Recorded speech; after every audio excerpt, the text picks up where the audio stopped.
program. Yom Hazikaron in Hebrew, it's the day we remember, the day of remembrance. It's the dedicated day to the fallen soldiers killed in action during army battles, as well as a member of the Israeli police, the security service, the Mossad, and of course, all the victims of terror attacks. Perhaps because most of the Israeli population has relative or close friend or everyone knows a person who lost a loved ones. Yom Hazikaron is widely observed through all the sectors of Israel. It begins in the sunset in the night before, and it lasts through the whole day, the after. There is no place of entertainment. Everything is closed. Shops, restaurants, movie theaters, radio and televisions are broadcast movies and TV show relate to the story of Yom Hazikaron. And perhaps the most recognized is the siren of 2-minute siren that aired all around the country the night before Yom Hazikaron in the evening and the day after in the morning. There's a 2-minute sirens. Everything is stopped, the traffic on the highway, people standing in the streets, in ceremony, in school, everywhere. And tonight, I collaborate with Bet Avichai. Bet Avichai is a center of Jewish Israeli culture in Jerusalem. And they focus on developing and producing original content with the purpose of exposing the audience to the richness of Jewish life and culture and ideas. In their Yom Hazikaron program, they work with a lot of animators and students to bring life to some special moments from the lives of the fallen soldiers and victims of terror. These films enable us to experience personal and memories of the families, their friends, and the nation. And as a viewer, we have a chance to share and remember together. Out of 30,000 people who lost their life, I chose 5 stories we're going to share today. And I would like to thank everyone that came to share with us, especially to Rabbi Susan, Natalie, John, Shammai, and Martin for helping and take part of the evening. After each person, I will say a few words, either from the animator who says their note behind the scene when they worked on the video, or on the person itself. Okay. We're going to start with Gail Rubin. Rabbi Susan will read in her memory. Let me just share my screen.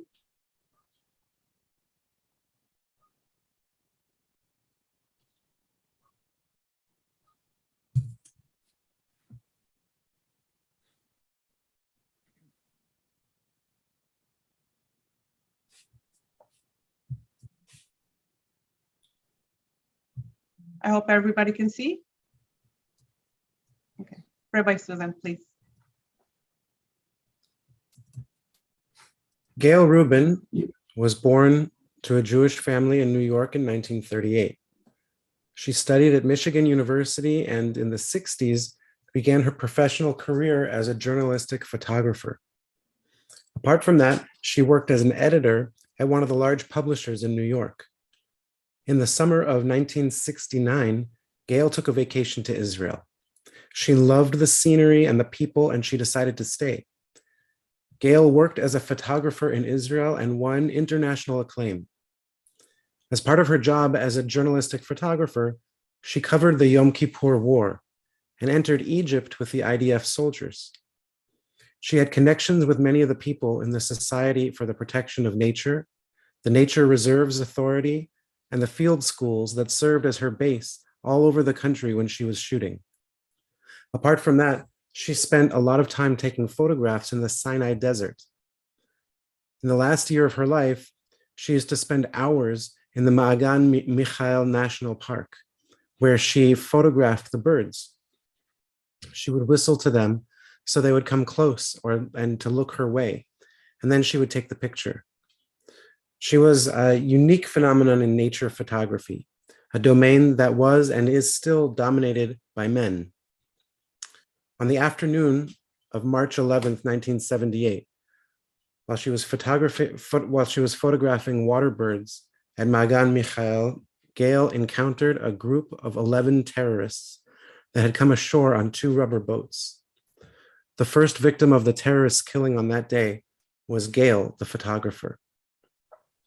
The terrorists tried to take Gail's car, but it was too small for them, so they started walking to the coastal highway. They commandeered a taxi and 2 buses. They moved the passengers onto the bus headed for Tel Aviv. Rabbi.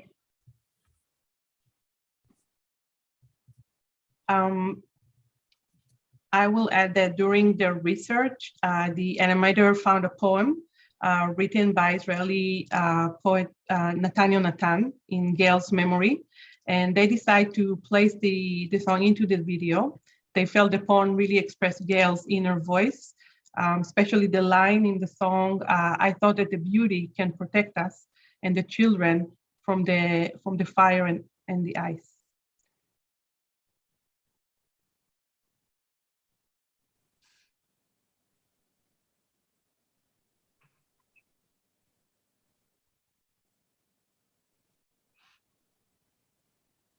Sorry, 1 second.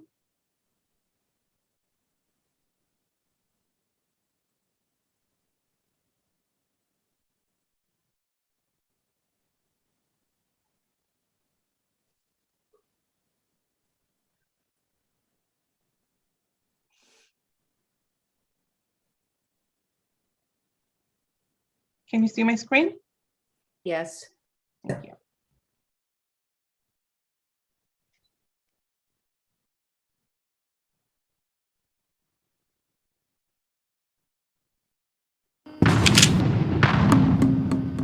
והרותם היה מלבין, והולך לי איתו לאורך הדרך.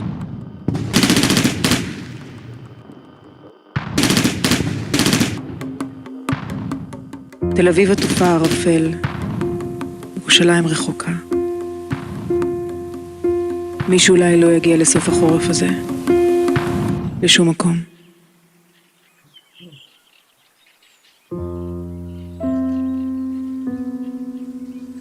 דם הולך ודם בא, והארץ לעולם עומדת.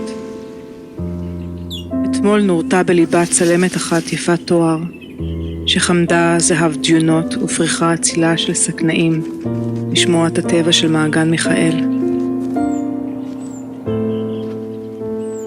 איך שהיא מבריחה במעופה עננים, ומפזרת להקת עמודי חשמל במסעה אל סעודת הקודש החורפית בבריכת הדגים הרדומה. לא לכך נתכוונתי מלכתחילה. טיוטה זו נרשמה בראשית החורף. ניצנים ראשונים של כפור נקעו באוויר. הירוק הימי של הרותם התנשב גלים גלים ברוח החופית. רציתי להשאיר אחריי בצוק העיתים וידוי קצר על אהבת רותם ועל הצורך בכתיבת שירים.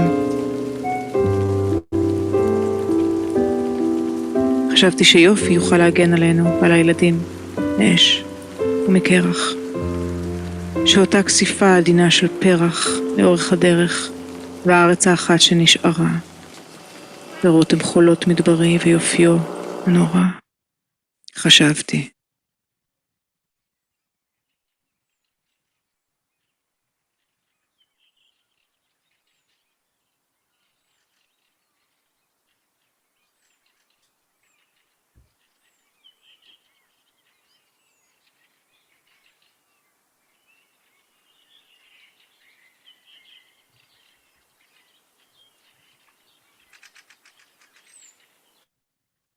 יהי זכרה ברוך.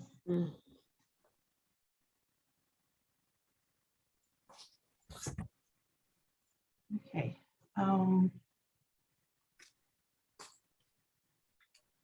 אמנון זילברשטיין.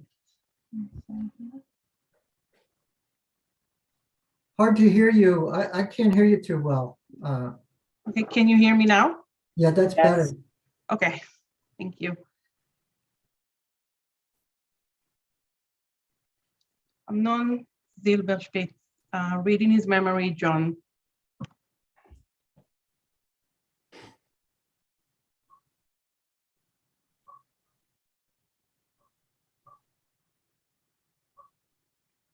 John, you are on mute. Sorry about that. Thank you. Amnon grew up in Romania when he was 20 years old and was taken with his parents, brother, and sister to the Auschwitz extermination camp. His entire family was murdered. Amnon survived until the camp was liberated. After the war, with great hope, he repeatedly tried to immigrate to Israel until he succeeded finally and arrived at Kibbutz Dorot in 1947. At the kibbutz, he met Sarah. She taught him Hebrew, and he played her songs. The love between them blossomed.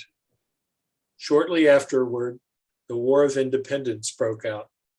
Amnon immediately enlisted in the battles, proud to fight for the defense of the land of Israel. In a letter he sent to his beloved, a day after the decision at the UN, he wrote, "My dear, there is great joy, but there is no knowing what tomorrow will bring." Amnon, only 24, fell in battle over Beit Guvrin. During the War of Independence, Kibbutz Beit Guvrin and the local police station were captured by the Egyptian army. Due to the fear that the area would serve the Egyptians, it was decided to occupy the police station. The mission was assigned to the Battalion of Givati Unit, who on the night of October 22nd, 1948, stormed the station and managed to paralyze the enemy forces. Amnon fell during the operation.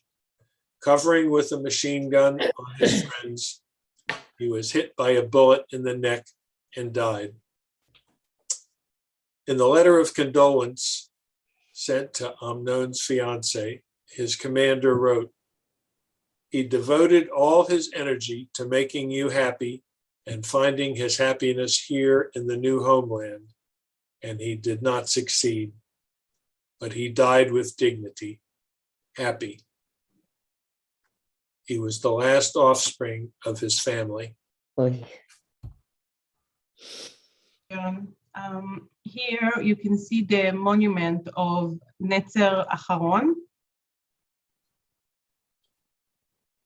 And Amnon is what we call in Hebrew Netzer Acharon, Holocaust survivors who arrived alone in the land of Israel, fell in defense of the young nation, and sometimes did not have any relative left from their family. For them, it's a double tragedy. First, as an individual, survived the horrors of the Holocaust and reached to what's supposed to be a safe haven. But their young life ended in the battlefield, defending the country they hardly got to know. To that, it added the fact that they are not remembered. Often they did not leave any children or family behind, and the chain of their generation is broken, and there is no one to tell their story. So Netzer Acharon in Hebrew, it's meaning to the last branch that had just begun to sprout and grow from the tree. It was the hope of the family, the tree, and then tragically the branch was cut down and the tree was left with no continuation.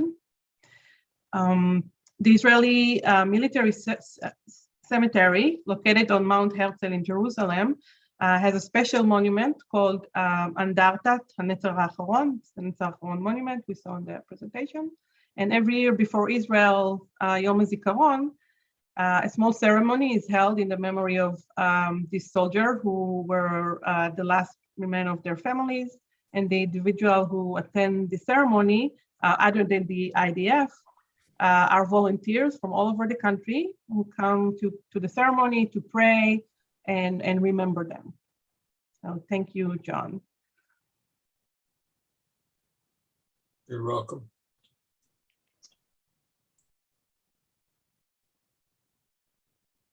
Yusuf Yossi Wadi, reading his memory, Natalie.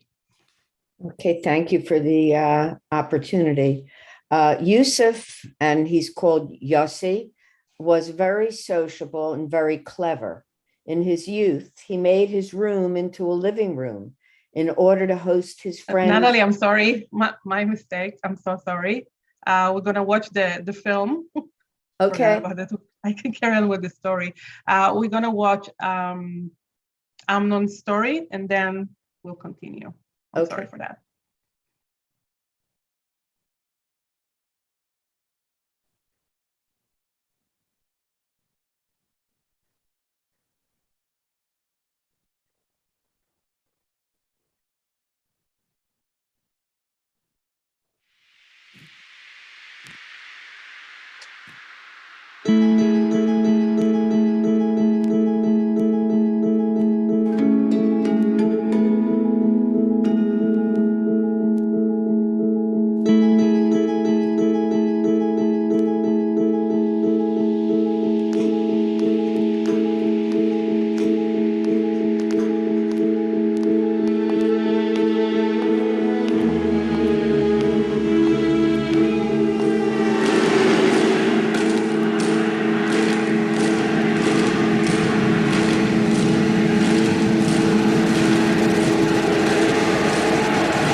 Baruch. The Hebrew at the end of the video, it's just tell the story of Amnon, what we read with John. Let me. Yes.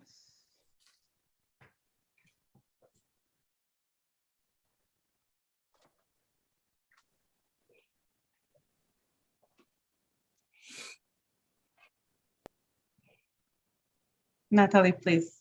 okay. So Yusuf, and called Yossi, was very sociable and very clever. In his youth, he made his room into a living room in order to host his friends there. Whoever visited also got to hear him sing out of tune the songs he loved. Even before Facebook, he created a wall in his room. Every friend who came over would leave a message or a drawing on the wall. His sociability could also be seen in the army, even in the most difficult and frightening moments. In the field, in the rain, in an army tent, Yossi sang in order to raise morale. When he was asked a few days before his death if he is scared, he answered, "What is written is what is written." Yossi was born to a Druze family, the son of Wafa and Samir, brother to Dima and Amir, and was born in 1989 in Haifa. Yossi, who was the oldest son, grew up with Jews starting from kindergarten. He maintained his traditional identity, and at the same time, he was involved in the urban society. I come from a different mentality, but that doesn't mean that I have forgotten where I came from. It is your religion, and you can neglect it. We have our own holidays that I keep, and there is no way that I will miss them, Yossi said. One of his fellow soldiers recounted that 2 days before going into Gaza on Thursday evening, there was a downpour. We were all depressed and in our sleeping bags, not knowing if we were going in, where we were going in, when we were going in. Yossi realized that we were all depressed inside our sleeping bags. He jumped out of his, and standing on the bed in his underwear, he started to sing using a toothbrush, as if he were some kind of professional singer. We all started to sing with him. He didn't run out of energy until 12 that night. Yossi fell in a battle in the Gaza Strip on January 5th, 2009, during Operation Cast Lead. A shell fired from a tank hit the building where Yossi and his fellow soldiers in the company were located, and it collapsed on top of them. Even in his final moments, his friends recounted, Yossi showed bravery and heroism by shielding Gal, the company commander, from fragments and the blast with his own body. He thus saved the commander's life, but he himself was killed.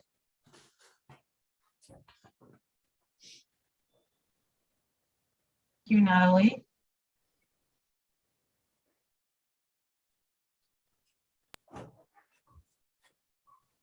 I'll just add that the Druze are an Arabic-speaking citizens of Israel who serve in the IDF. They are members of the community, attended a lot of positions in Israel politics and public service. They are the only major non-Jewish group in Israel that serve in the IDF. And altogether, there are about 2 million Druze around the world, especially on Syria, Lebanon, in Israel, and a little bit in Jordan, North America, South America, and Australia. And each Druze community is completely patriotic and loyal to the country they live in, wherever they are. Yossi came from a small Druze community in the north of Israel, and this is his story.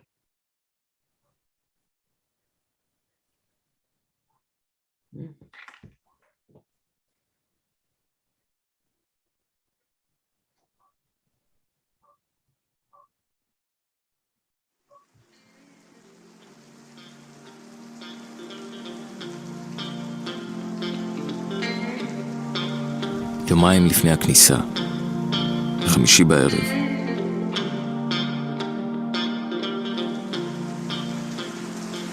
היה מבול. לא יודעים אם נכנסים, מתי נכנסים, לאן נכנסים. ויוסי קופץ מהעסקה שלו בתחתונים על המיטה ומתחיל לשיר עם מברשת שיניים כאילו הוא איזה זמר. עיישה, עוד לחישה. עיישה, איזו אישה. עיישה, איך מרגישה. עיישה, איזו... עד 12 בלילה הוא לא נרגע. בלילה ההוא אני רואה אותו נקרע מצחוק. מה זה נקרע? נשפח. המ"פ שואל אותו, על מה אתה צוחק? אז הוא עונה, מה שמכתוב, מכתוב.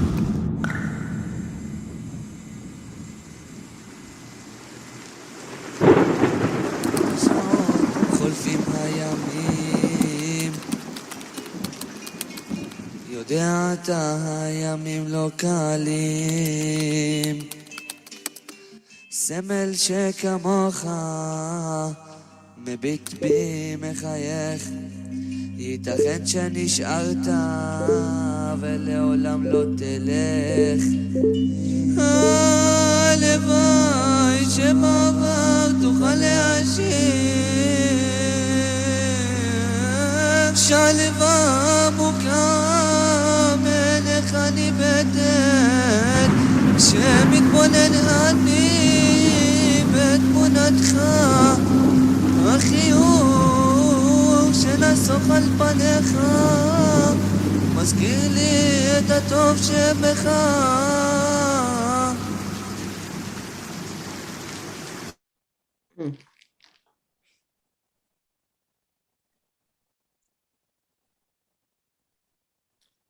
Can't hear you. It's muted. Sorry. Okay. I smile every time I watch the video. I'm such a happy person.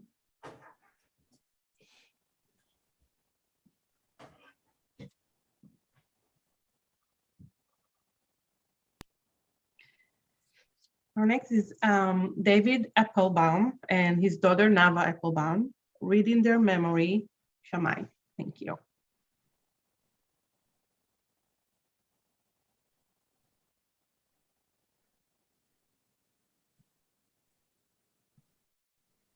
I'll be reading about Dr. David Applebaum and his daughter Nava Applebaum, both of them victims of a terror attack in Jerusalem. David Applebaum was born in the US to a very religious and very Zionist family. In 1972, he completed a degree in psychology and 2 years later, a graduate degree in biology. He continued on to medical school and in 1978 was certified as an MD at Ohio University. David married Devorah. In 1981, they made Aliyah and settled in Jerusalem. In Israel, he operated an intensive care ambulance in Jerusalem and administered a clot-dissolving drug already in the home of the patient before arriving at the hospital. During his work at the ER of Shaarei Tzedek Hospital, he understood that many of the patients should not be there, and this understanding led him to establish Terem, an emergency medical center which a patient could go to before arriving at the ER so as to receive quick initial treatment. The Terem centers became very popular. Dr. Applebaum claimed that if the medical team managed to raise the patient's spirits, their chances of recovery were improved. He even told Divrei Torah to some of his patients in order to distract them from their pain. Nava was born in 1983 in Cleveland, Ohio. She made Aliyah with her parents and they settled in Jerusalem. Nava was kind-hearted and generous.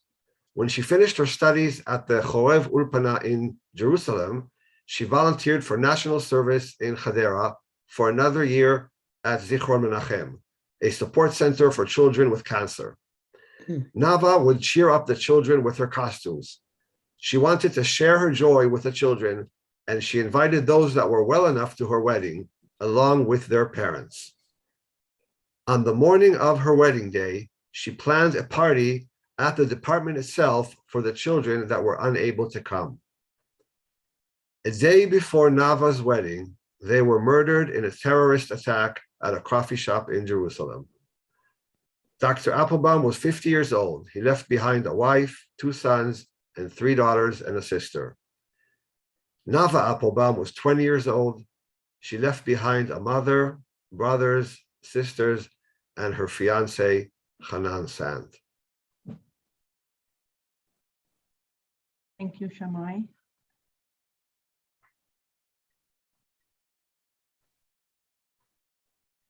The video we are about to watch called Chesed, and the animator who created that says they call it Chesed because, first of all, Nava and David filled their life with Chesed. David in the ER in Shaarei Tzedek Hospital, and Nava as a volunteer in the oncology department in Hadassah and Karen Hospital. They took care of people. They cared about people. They touched the lives of those who were in need, helped healing, and therefore you will see there's a lot of motive of hands in the video. This is for them.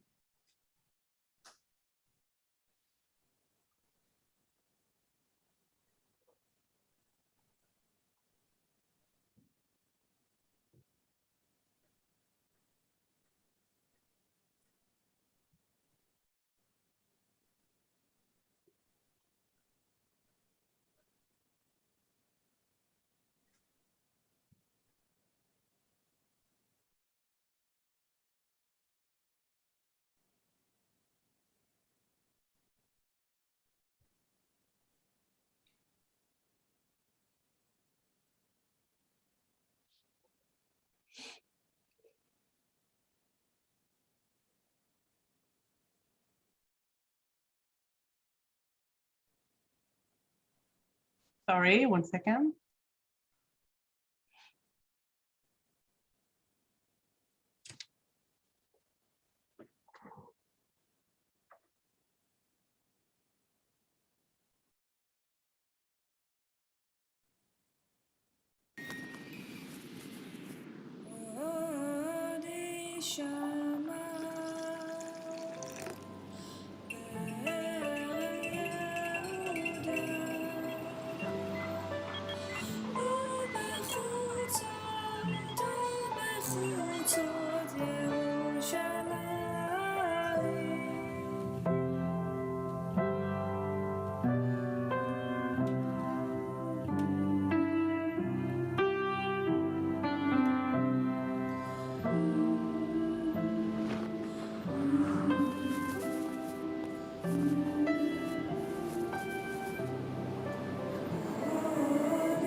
יהי זכרם ברוך.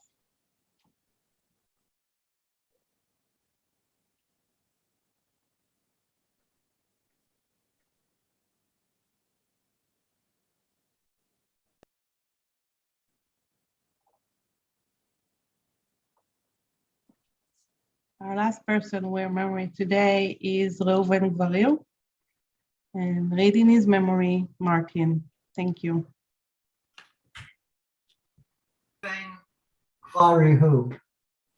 Reuven was a hardworking student and was successful in his studies, especially in chemistry, mathematics, biology.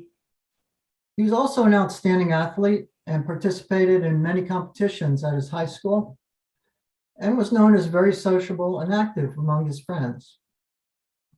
Reuven joined the IDF in early August 1967 and volunteered for the Armored Corps.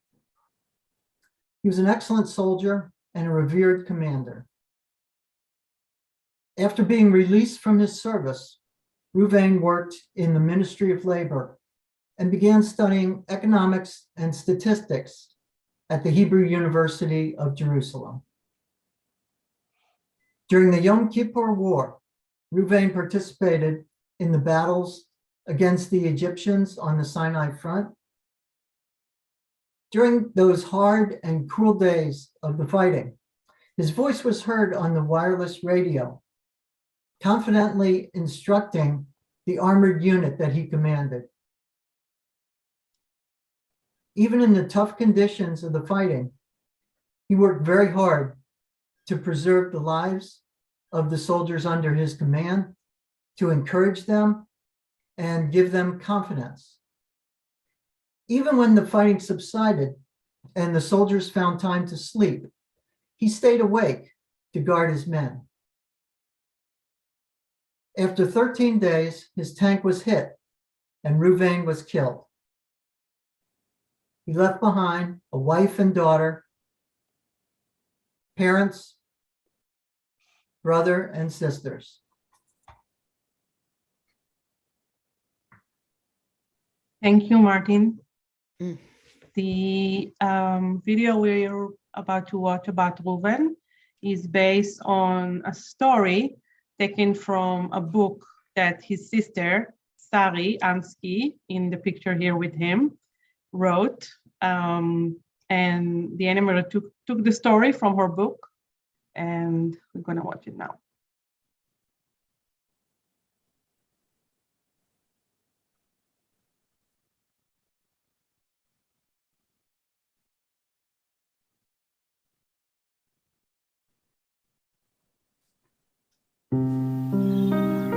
יום כיפור היה חג שאהבתי מאוד.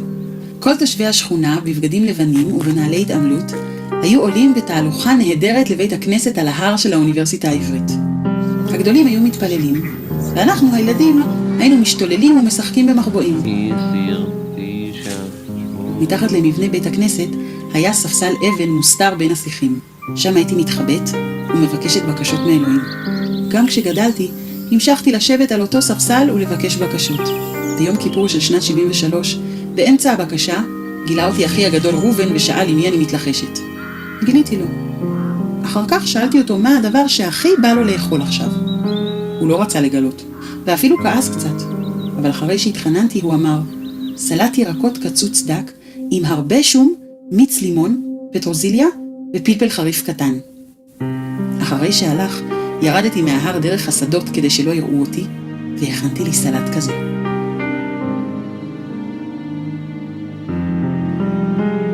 בזמן שאכלתי, צלצל הטלפון. רעדתי מפחד. הייתי בטוחה שזה אלוהים שרוצה להגיד לי שהוא הולך להעניש אותי. אז לא עניתי. החבאתי מהר את הקליפות של הירקות, שטפתי, ניגבתי והחזרתי את הכלים למקום. אבל אז שוב צלצל הטלפון. מישהו ביקש לדבר עם אחי הגדול. אמרתי לו שהוא בבית הכנסת, והוא אמר שארוץ לשם מיד ואגיד לו להגיע דחוף ליחידה שלו. אבל זה יום כיפור. אל תבלבלי את המוח, יום כיפור בוטל. רצתי לבית הכנסת. יום כיפור בוטל! צעקתי לכולם. לאחי אמרתי לרוץ הביתה ולהתקשר ליחידה שלו. הוא הסתכל לי עמוק בעיניים ואמר, את אכלת סלט. זה היה הדבר האחרון שאמר לי. הוא לא חזר יותר הביתה לעולם.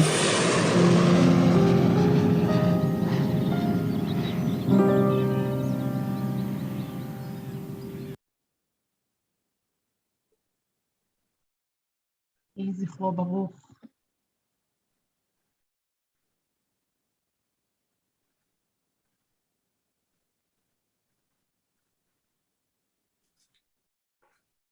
These were our 5 stories. And before we continue, if anyone want to say something, share any thought you have on this day, you're welcome.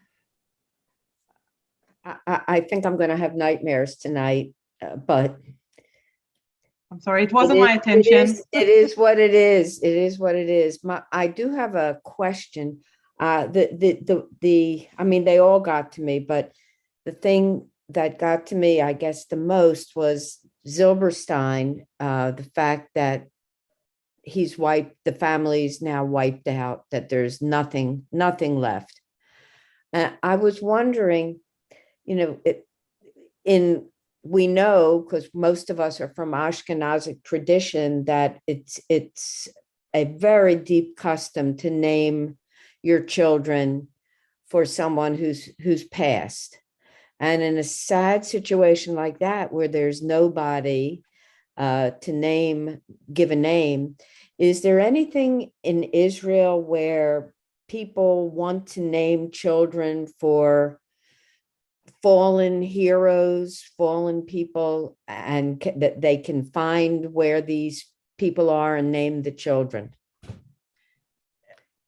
I believe so. I know a few stories about people who was very touched by a story of a fallen soldier or victim of terror, not necessarily Netzer Acharon, Holocaust survivors, but any victim, and they call their children and in the memory of them.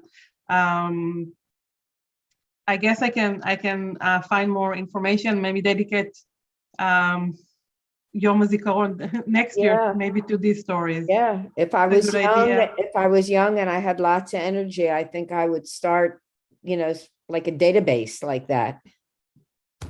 Yes. Thank you, Natalie. Anyone else?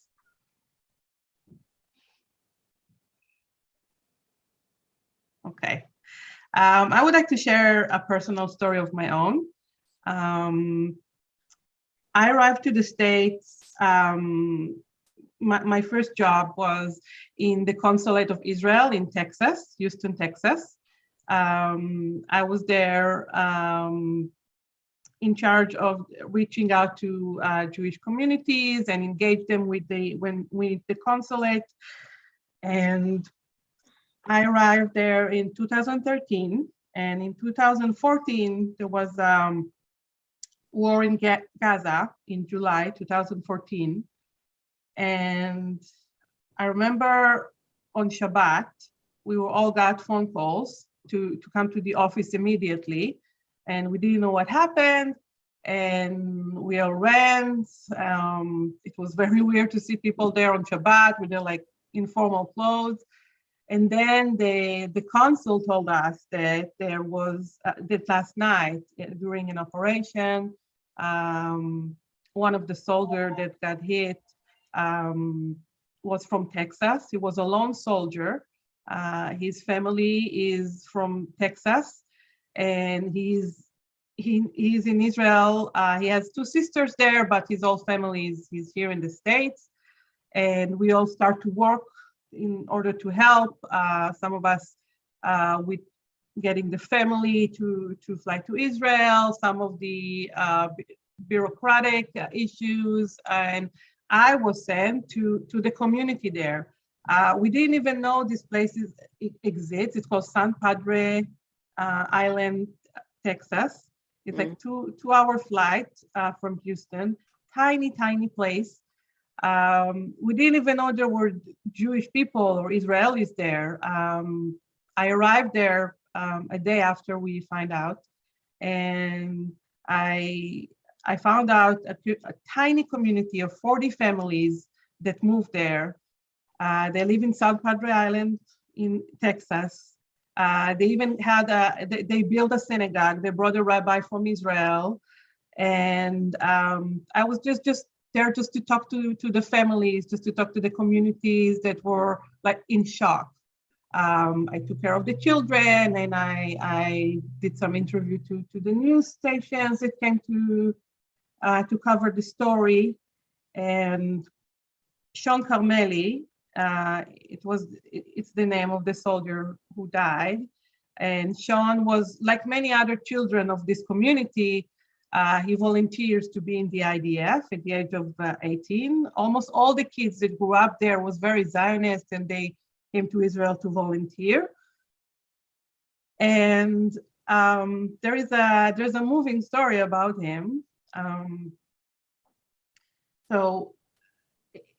Sean was killed in 2014 in Gaza during a shootout, and there had been concern that because he's a lone soldier, there wouldn't be enough people in his funeral.